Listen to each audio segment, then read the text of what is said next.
Heyo, it's Omnidog here. How's everybody doing? Omnidog from Omnidog's Vault. And I'm here with a video that is DC books for the Marvel fan. Because a few months ago I made a video, Marvel books for the DC fan. And people, lots and lots of people, one person said, what about DC books for the mostly Marvel reader? I said, okay, let me think about that. So I tried to pick books that were recognizable characters that you may have an inkling of who they are. Let's just say you've read a small bit of DC, and they also are a good introduction to the character. So it's not dropping you right in the middle of a complex story and you don't know what's going on with who. So the first one we're going to start out with, I'm going to cover not every possible thing, but I'm going to cover a good starting point. Now, not all of these have been omnibused, but a lot of them have been, and not all of them do I own in omnibus format. But I'll put links in the description box so you can click on them and check them out. Most of them have been omnibused, but I didn't upgrade for one reason or the other. Probably because I already had the whole thing in paperback or deluxe. First book that I didn't upgrade, but I'm thinking about it, is The Amazing Wonder Woman by Greg Rucka. And the reason Wonder Woman's amazing is because of Greg Rucka. This story starts out with one of, if not the best, Wonder Woman stories I've ever read.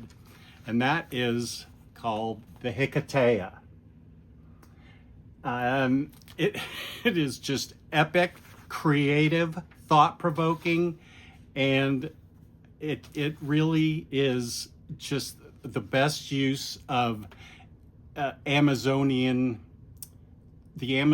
code of moral conduct, ethical conduct, what the real code of the Amazonians are. And so this whole book is when Diana is Themyscira's ambassador to the UN. So she's acting as the ambassador. Themyscira's been discovered and she's their ambassador.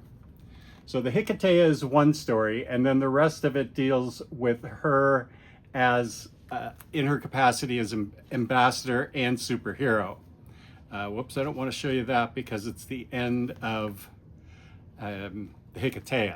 So the Hecate is just the first story, but it should hook you right away.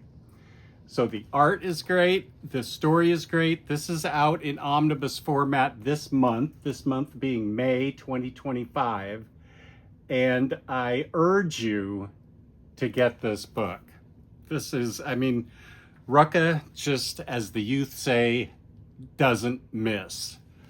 And he absolutely killed it with this. Now, the other thing you could do, this is, I think this is pre-New 52. It is, so, oh yeah, New 52 Wonder Woman is Brian Azzarello and Cliff Chiang.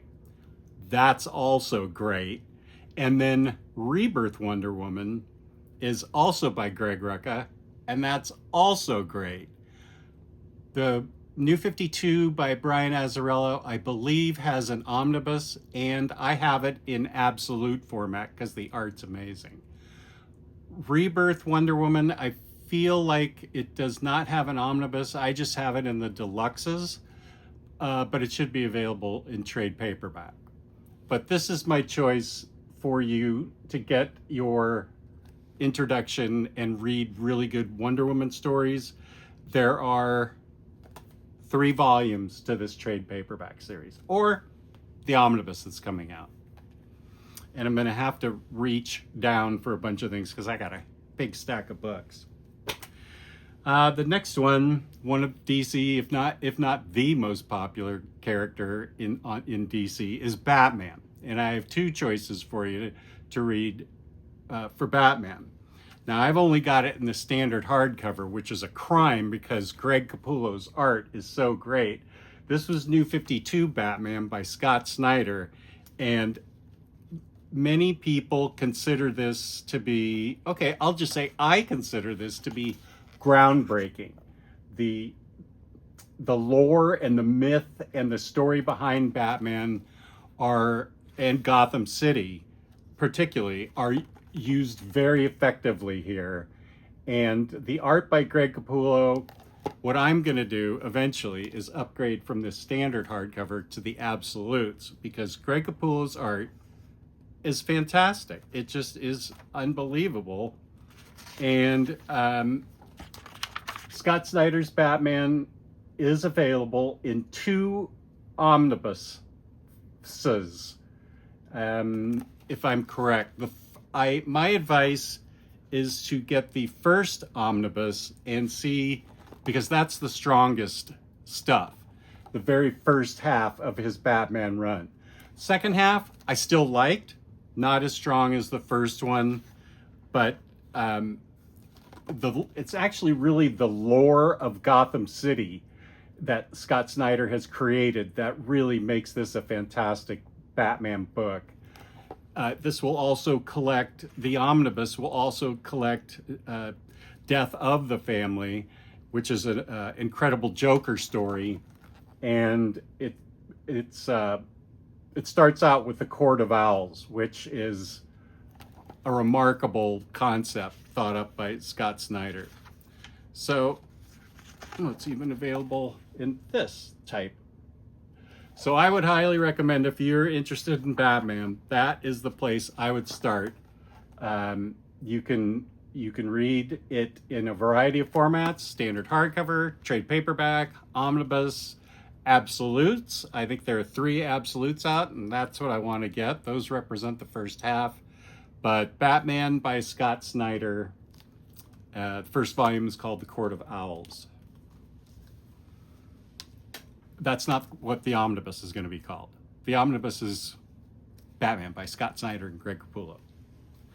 Now, on the flip side, here's another Batman book that is available in omnibus format. I chose to just keep it in the deluxe format from Rebirth, but this is Detective Comics by James Tynion, James Tynion. And it's a Bat family book.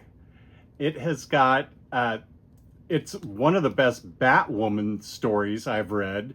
It's also got Red Robin, Spoiler, Orphan, and Clayface. Clayface is a good guy in this book, but Batwoman takes the lead in this, and the story is just incredible. It's when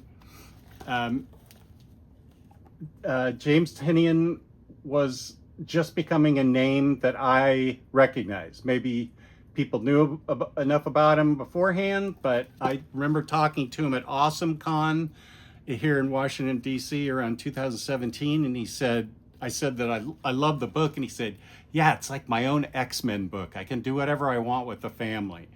So he was clearly excited to be writing this, and the Bat family is well represented in this. Tynion does a great job fleshing out all the various characters, Batwoman, Spoiler, Orphan, and Red Robin. So this is a team that I think you'll love, and it's clear that Tynion loved writing it. The love comes through on this about what a great family the Bat family really is, this particular iteration. And it's got great art too, really great art. So I would this is available in an omnibus if you're interested. It's also available, I don't know how available these deluxes still are. I feel like there are only 3 or 4 deluxes. I'm sure it's available in trade paperback, but I know it has an omnibus, and I highly recommend this. I'm not going to recommend anything to you that I don't love. You're getting my love to you, right? Right. So then we move on to a character that doesn't really get enough love and attention, I feel like. He has a $1 billion movie that came out, but sometimes he can be hard to write. Well, Geoff Johns didn't have a problem with it. This is New 52 Aquaman by Geoff Johns. This is the omnibus. And actually the whole New 52 run on Aquaman is very solid. New 52 actually had a lot of good books. This was one of them. This takes Aquaman, and in the beginning, oh boy, the art, Ivan Rice, so good. Geoff Johns kind of takes the joke that Aquaman's kind of a joke character, that all he can do is talk to fish and swim under the sea. And he brings Aquaman in on the joke. And Aquaman is addressing the jokes in the very beginning of the book. And the conflicts that Geoff Johns puts Aquaman and Mera in with underwater and on land foes are very exciting and creative. This is, I mean, you're going to hear Geoff Johns' name a few times in this list, because at this point he ruled DC, and rightly so. He is just, I think he's a great writer. I'm not sure, I haven't read a bad book in DC by Geoff Johns. I just feel like he's really got an kind of an ear and an eye and a mind for every character that he sets out to write. And this is the most interesting, in my opinion, that Aquaman's ever been. You see an Aquaman right here. This book, whoop, almost knocked Mira down. This book by Peter David is great, but this is the book that I'm recommending. I really dig New 52 Aquaman by Geoff Johns. Speaking of Geoff Johns, he's part of I've got a twofer here, so you can take your choice. The first part is there's 3 of these things.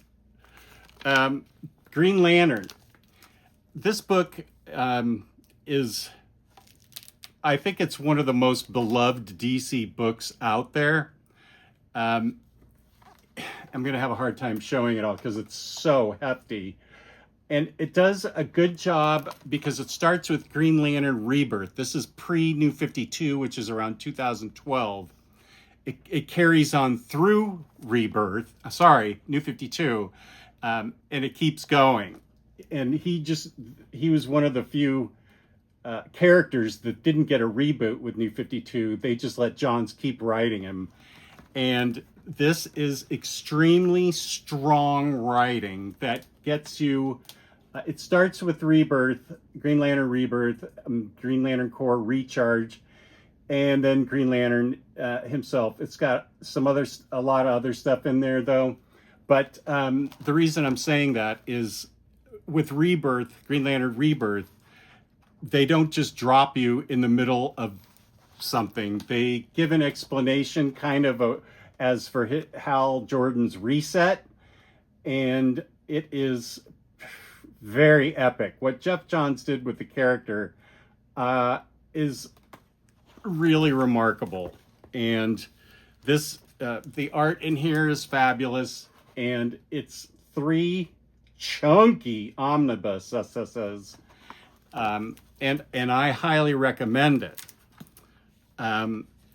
It's been a long time since I've actually read all 3 of these. I feel like I did it last in 2017, so this is due for a reread. But what do you want? What do you say, Jess? I'm more interested in classic GL.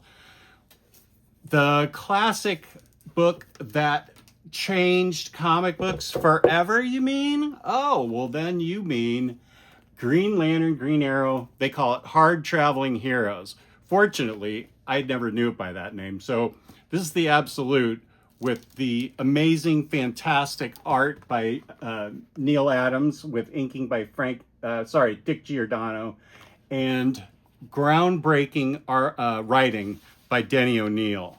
And this is what they call the birth of social conscience in comics. I also think it, along with Conan #1, marks the beginning of the Bronze Age and the end of the Silver Age. This is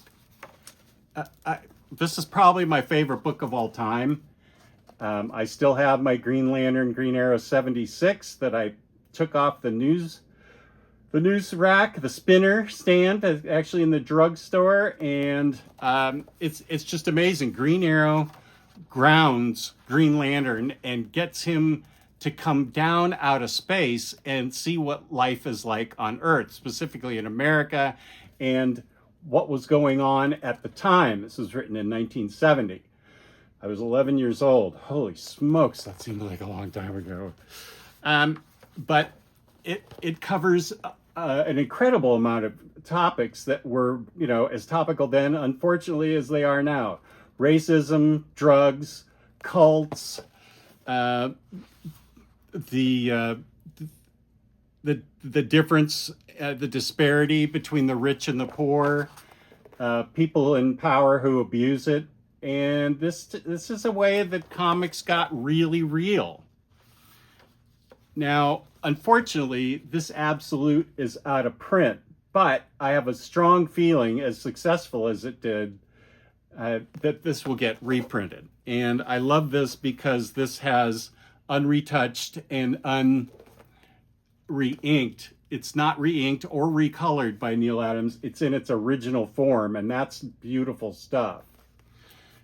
The other way you could do it, if you can't wait for the reprint and you want an omnibus, there's a Herkin one called Hard Traveling Heroes that starts out with this run, and then Denny O'Neil just keeps going. Neil Adams drops off on the art at issue 90. Mike Grell takes over. Art obviously not as strong because Neil Adams was the top artist, as in my opinion, right then. But it's a chunky monster with great writing by Dennis O'Neil throughout. Excuse me. It's just not going to have the same impact as this groundbreaking story did, but it's still interesting stuff. And that's called Hard Traveling Heroes, the Omnibus, and it's about that thick. Then we come to Superman. This is probably, I've been reading Superman a long time, and this is at least in my top 3 Superman stories, and I will say it's in the top 2 Superman runs. That would be Rebirth Superman by Peter J. Tomasi with fantastic art by Patrick Gleason. And this is in an omnibus format. I feel like there were 6 of these deluxe editions, so it may be in 2 omnis. But it may be just in one chunky omni. I didn't upgrade because I felt like these deluxe editions were fine. So you're asking me, what makes this so special? And the answer is, if only I could turn right to it. This little kid, Jonathan Kent, not only do they let Lois and Clark get married, they have a son, a super son, and he is young. He's about 8 years old as we pick this up, and he is written so well and so fun, and he is just a marvelous character and a marvelous addition to the DC scene. I regret when they aged him up to a teenager. It's still a good book now. Superman, Son of Kal-El by Tom Taylor. It's still a good book, but I feel like we didn't get enough time with Jonathan as a young man, because this gave this really grounded Superman with a family and like a home life and a child to take care of, and of course he's a great dad, and Lois is a great mom, but they still have the things that they have to fight out there in the world. And it just has a lot of heart because of the addition of Jonathan. Now, you can start right away with the first omnibus. And I apologize, I should have checked. I can't remember if it's one or two, because I just, as I said, stuck with these. You can start with that. It's very easy to start with, very self-explanatory. If you want more of the story leading up to it, this is the best thing Dan Jurgens has ever written. Road to Rebirth, Lois and Clark. This is, I don't think it's hard to find. It's only available in trade paperback. It's Dan Jurgens with great art by Lee Weeks. And it deals with the fact that New 52 Superman ended up dying. Spoiler alert, sorry, but it's true. And this Rebirth Superman from another universe with Lois and John tag along and take Superman's place. New 52 Superman has its ups and downs. Unfortunately, the very end of it was the best part of it. The issues written by Gene Yang and I can't think of who else was in there at the very end, but he did die, and this Superman comes in to take his place. If you want great writing and a great story, and it fills in all the questions and gaps, if there are any, right before the Superman book by Tomasi and Gleason. So that's just kind of a throw-in if you want. Now you have two choices here. With Flash, you can get, this is in omnibus format. I know it has two omnis, and this is by Mark Waid. And this is Wally West as Flash. And Mark Waid, I mean, anything with Mark Waid's name on it is an automatic buy for me. I've read so much by him, and there was only one book out of the 100 that I've read by him that I didn't care for. And you really have to go back in my library to find it, because I don't even remember the name of it. It wasn't a superhero book. It wasn't from DC or whatever. It doesn't matter. Mark Waid is a great writer, and his Flash is really, really fun and very inventive, and keeps has all the various, there's a whole Flash family, and he's got all the various members of it. They get put to good use. So this is a good place that you can start. Or you can also start, yep, Geoff Johns wrote the Flash. This is the old omnibus. I have 3 of the old omnis, but they came out with new ones with better binding. Same great story. This is Barry Allen as Flash. And Geoff Johns, of course, this is probably around year 2000, so it was pre-New 52. But Geoff Johns did a great job with Barry Allen as Flash. He wrote him for 5 years, and it's got tons of the greatest, I think. This is where the rogues gallery, the term rogues gallery for villains, came into play in the Silver Age of Flash, because he has a great group of villains that he goes against, and they're all used to great effectiveness. There are, I think, 3 of these new omnis that they don't look like this, but I believe there are 3 of them, and they are well worth getting. This also has great art, as do a lot of these. I mean, all of them, really. I still think we're living in the golden age of comic books. Great writing, great art. Geoff Johns, Barry Allen Flash. This was water. Now, what about a team book? If you're an Avengers fan or something, you might want a team book. This is also something I've been reading, Justice League, for a long time. This is 2 Omnis, Justice League New 52. This is my favorite Justice League ever. It's by, Geoff Johns. And it starts off with, now the whole idea of New 52 was like a fresh start for all the superheroes. They were popping up in different parts of the world and the country. They hadn't met yet. It was their own individual story. This is the only book that really takes that and has them meeting for the first time and discovering each other. In this first couple pages, Geoff Johns has Green Lantern meeting Batman, and Green Lantern says, "You're real?" And Batman says, "And you're too bright." So they're fighting off police helicopters here. And the first art is by Jim Lee. Then the rest of the art is just as good. Okay, sorry. Nothing's as good as Jim Lee. It's almost as good as Jim Lee art.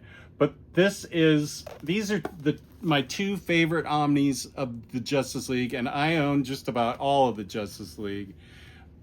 This is just, Geoff Johns has a great feel for all the characters and writes them all really well. I feel like he was writing just about all of the characters anyway, practically, in individual stories. But yeah, this is just solid, interesting, fun, epic. All the adventures are great. It goes through two Omnis, and I love this book. You know what? I haven't read this one in a while either. I need to give this a solid reread too. But this is my favorite. It would have been great if we got, more than the first few issues by Jim Lee, but we're lucky we get anything by Jim Lee at all. So, great team book. And we're not done with the Bat family yet. Gail Simone wrote a great Batgirl story. Batgirl's back. Batgirl Returns, sorry, with a great cover that I have on a t-shirt by Adam Hughes. This deals with Barbara Gordon as she, I don't know if you knew it or not, but she was Oracle for a long time because Joker crippled her by shooting her in the back, and she was confined to a wheelchair for a heck of a long time. This is also New 52, although it doesn't say that on the side.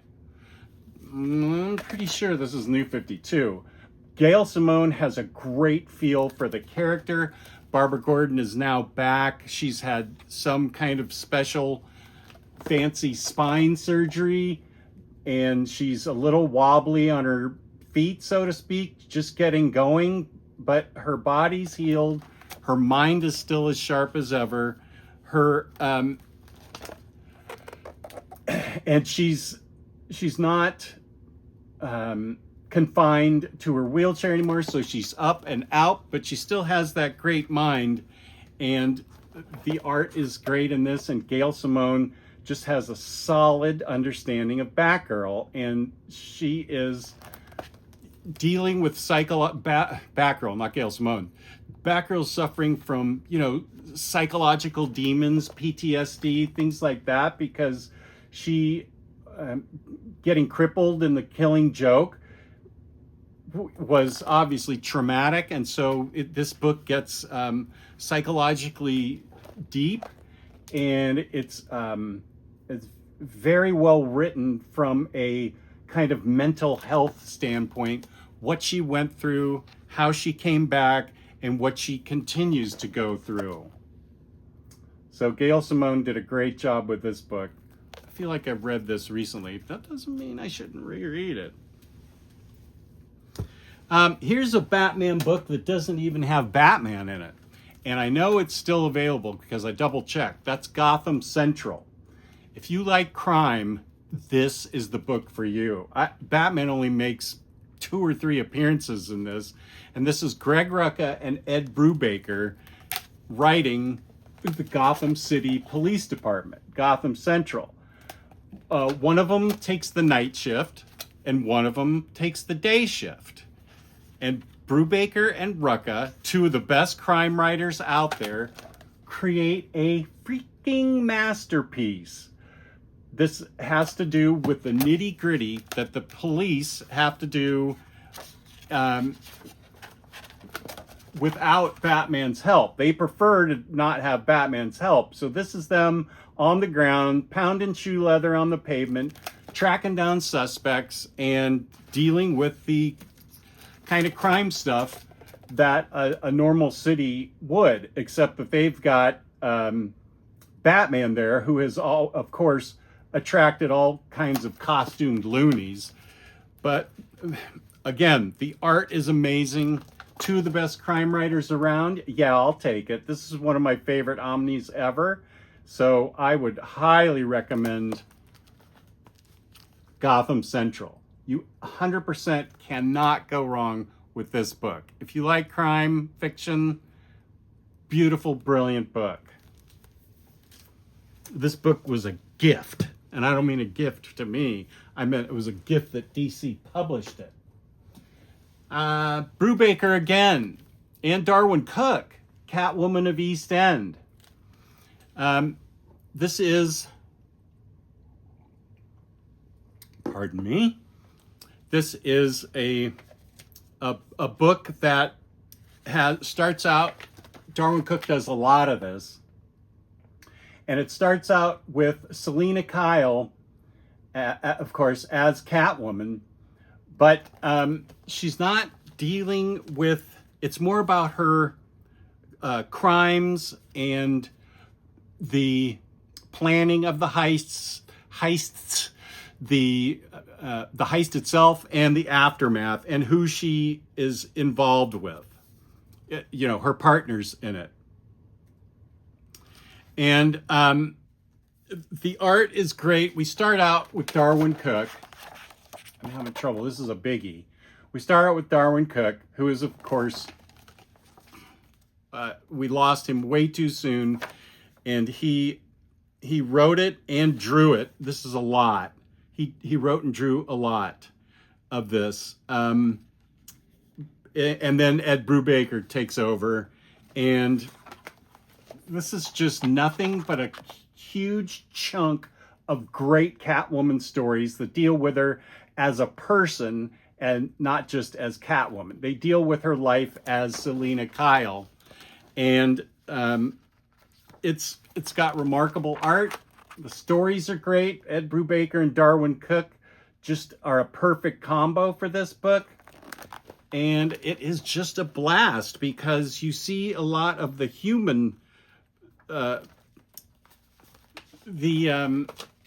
person that Catwoman is. You do see a lot of action and a lot of heists. Some are successful, some are not. What do you do when something goes sour in the middle of a heist?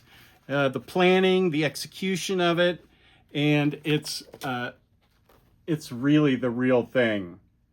I really, really dig this book, and I feel like I've read this at least 3 times, but another time wouldn't hurt for me to read this. And no, I'm not going to start reading it right now, but it sure is great. Sorry, I did start reading it. So, Catwoman of East End. Great omnibus. Whoops, this needs to be redone. Now, the last books I'm going to show, these are a couple of my favorites. One of them's a team book. Let me show you the team book first. Oh, I've got 2. This is if you like magic, dark magic. This is called, gosh, they're both huge. Justice League Dark New 52. And the team consists of, oh my goodness, Constantine. Wait, who's in this? Anyway, Constantine, Deadman, Shade, Zatanna, of course, Black Orchid. Oh yeah, Black Orchid's in this. That's right. Let's see. And the book is really well written. This is all about Justice League Dark, the magic users. So this is the magic Justice League, if you will. And the team ups are great. The stories are wonderful. I love magic, so I dig this book. I can highly recommend this. This is one of the better New 52 books out there. But even better, this book is just crazy huge, is Rebirth Justice League Dark. Not only is the first half written by James Tynion, Tiny Onion, the second half is even better, if that's possible, by Rom V. So your team here is Zatanna. Wonder Woman has magic powers in this, by the way. Detective Chimp, which is awesome. Swamp Thing, Man Bat. Constantine shows up. Constantine.